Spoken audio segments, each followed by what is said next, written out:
Assalamualaikum warahmatullahi wabarakatuh. Perkenalkan, nama saya Muhammad Riza, dari Prodi Akuntansi Unit 02.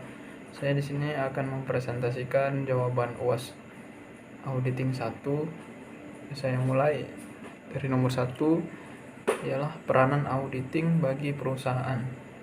Auditing sangat berperan bagi suatu perusahaan karena audit sendiri berperan dalam mengumpulkan dan melakukan pemeriksaan bukti suatu informasi untuk membuat laporan tentang tingkat kesesuaian antara informasi yang telah ada dengan kriteria yang telah ditetapkan. Dan nomor 2, tujuan auditing. Tujuan auditing yang pertama ialah sebagai media untuk memastikan kelengkapan bahwa semua transaksi telah dicatat dalam jurnal.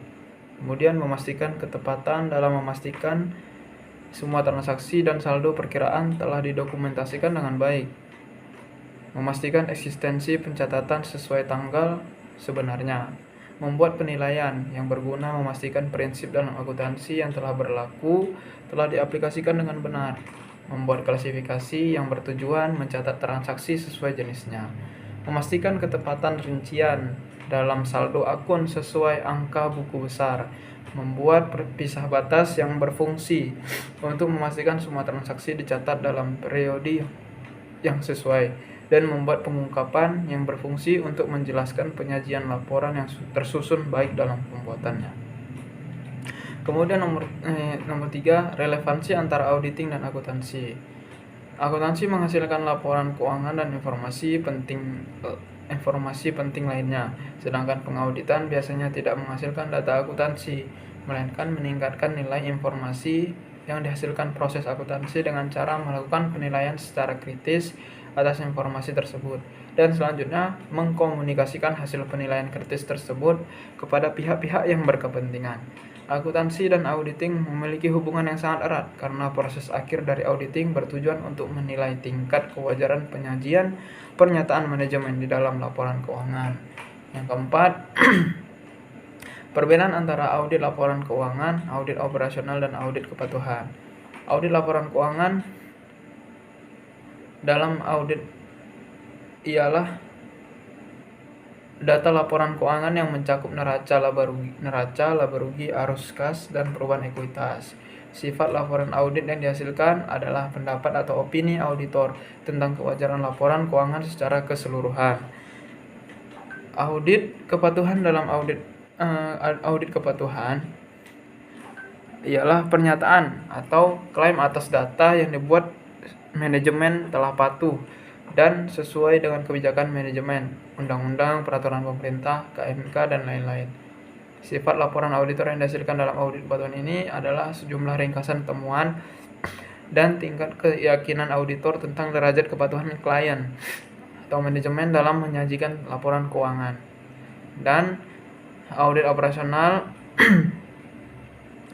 ialah audit yang mencakup data operasional atau kinerja yang dibuat oleh klien atau manajemen. Adapun kriteria yang ditetapkan adalah tujuan yang dibuat manajemen atau pihak berwenang dalam suatu perusahaan, misal anggaran perusahaan, dan memiliki sifat laporan audit yang dihasilkan adalah laporan tingkat efisiensi dan efektivitas operasional perubahan serta rekomendasi perbaikan atau peningkatan kinerja atas sejumlah varian yang terjadi. Kemudian nomor 5, asersi manajemen. Asersi adalah representasi oleh manajemen secara eksplisit atau dengan cara lain yang terkandung dalam laporan keuangan yang dipakai oleh auditor untuk mempertimbangkan berbagai jenis kesalahan penyajian potensial yang mungkin terjadi. Asersi manajemen adalah pernyataan yang tersirat atau tertulis oleh manajemen mengenai kelompok-kelompok transaksi dan akun-akun terkait serta pengungkapan dalam laporan keuangan. Dan ke nomor 6, standar akuntansi yang harus diikuti itu ada 10. Yang pertama adalah competence atau suatu hal yang mengharuskan keahlian. Yang kedua, independence atau tidak terpengaruh. Yang ketiga, do professional care atau tingkat keprofesionalan. Keempat, adequate planning and proper supervision. Yang kelima, pemahaman yang memadai atas struktur pengendalian intern. Yang keenam, bukti audit yang kompeten. Yang ketujuh, financial statement presented in accordance atau sesuai dengan prinsip akuntansi. Yang kedelapan, consistency in the application atau harus konsisten. Yang kesembilan, isi laporan harus dipandang memadai dan mencakup semua hal. Yang terakhir, expression of opinion atau pendapat yang sesuai. Soal yang ketujuh ialah perbedaan dan jenis-jenis pendapat auditor. Yang pertama itu ada opini wajar tanpa pengecualian, unqualified opinion, atau maksudnya opini wajar tanpa pengecualian diberikan oleh auditor jika auditor tidak menemukan kesalahan yang material secara keseluruhan dari laporan keuangan dan laporan keuangan dibuat sesuai dengan prinsip akuntansi yang berlaku. Dan kedua, opini wajar dengan pengecualian. Auditor harus menyatakan opini wajar dengan pengecualian ketika auditor setelah memperoleh bukti yang cukup dan tepat menyimpulkan bahwa kesalahan penyajian baik secara individual maupun secara agregasi adalah material tetapi tidak pervasif terhadap laporan keuangan, atau auditor tidak memperoleh bukti yang cukup dan tepat yang mendasari opini audit, tetapi auditor menyimpulkan bahwa pengaruh kesalahan penyajian yang tidak terdeteksi yang mungkin timbul terhadap laporan keuangan jika ada yang dapat menjadi materi tetapi tidak pervasif. Kemudian yang ketiga itu ada opini wajar tanpa pengecualian dengan paragraf penjelasan. Jenis opini yang satu ini diberikan oleh auditor atas dasar keadaan tertentu yang tidak memiliki dampak secara langsung terhadap pendapat wajar. Perbedaan dari jenis opini ini terletak pada paragraf penjelasan yang diberikan oleh auditor terkait dengan keadaan tertentu yang telah dinyatakan sebelumnya. Yang keempat ada opini tidak wajar. Yang kelima ada opini tidak menyatakan pendapat. Nah, kemudian soal selanjutnya itu adalah bukti audit dan contohnya. Bukti audit atau audit evidence merupakan segala jenis informasi relevan yang nanti akan digunakan oleh akuntan atau akuntan publik atau konsultan hukum atau auditor sebagai dasar dalam mengeluarkan opini auditnya. Bukti ini dalam laporan keuangan umumnya berbentuk nominal, dalam legal audit berbentuk dokumen hukum. Selain itu, bukti bisa juga berupa hasil observasi auditor dan hasil wawancara yang dilakukan kepada pihak terkait. Contohnya itu seperti uang tunai, surat berharga, dan barang persediaan. Dan kemudian soal selanjutnya, pentingnya materialistis suatu laporan keuangan bagi auditor.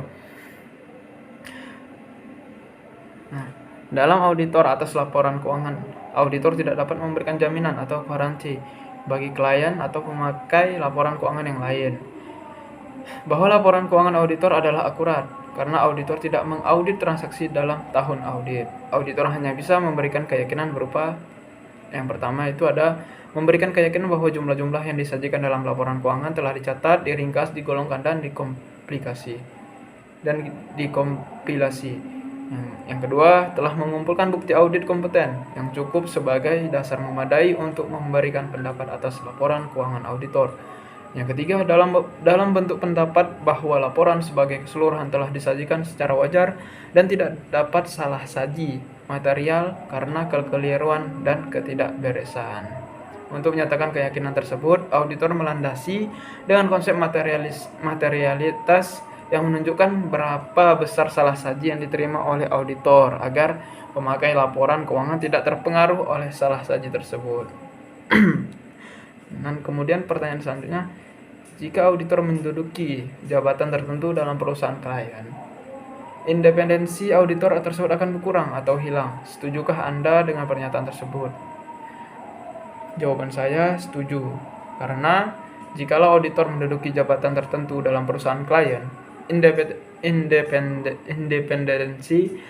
independensi auditor tersebut akan berkurang atau hilang, karena di dalam sebuah perusahaan yang ia tempati pasti memiliki kekurangan yang sudah diketahui terlebih dahulu, sehingga untuk keberlangsungan perusahaan tersebut dalam kegiatan operasional, seorang auditor akan memihak perusahaan di mana tempat bekerjanya. Menduduki jabatan yang sangat penting dalam perusahaan membuat auditor harus tetap berada dalam posisi tersebut, sehingga ketika dilakukan audit, independensinya akan terpengaruh. independensi merupakan suatu sikap mental yang harus dimiliki auditor untuk tidak memihak dalam melakukan audit. Kemudian soal selanjutnya ialah Kode Etik Akuntan Indonesia mengatur mengenai kerahasiaan informasi yang tercantum dalam kertas kerja. Sebutkan isi lengkap pasal yang berkaitan dengan kerahasiaan informasi tersebut. Nah, saya menjawab, pasal yang mengatur kerahasiaan kertas kerja adalah pasal 4 Kode Etik Akuntan Indonesia yang berbunyi, setiap anggota harus menjaga kerahasiaan informasi yang diperoleh dalam tugasnya dan tidak boleh terlibat dalam pengungkapan dan pemanfaatan informasi tersebut tanpa seizin pihak yang memberi tugas, kecuali jika hal itu dikehendaki oleh norma profesi, hukum, atau negara. Kertas kerja ialah catatan-catatan yang diselenggarakan oleh auditor mengenai prosedur audit yang ditempuhnya, pengujian yang dilakukannya, informasi yang diperolehnya, dan kesimpulan yang dibuatnya sehubungan dengan auditnya. Kemudian contoh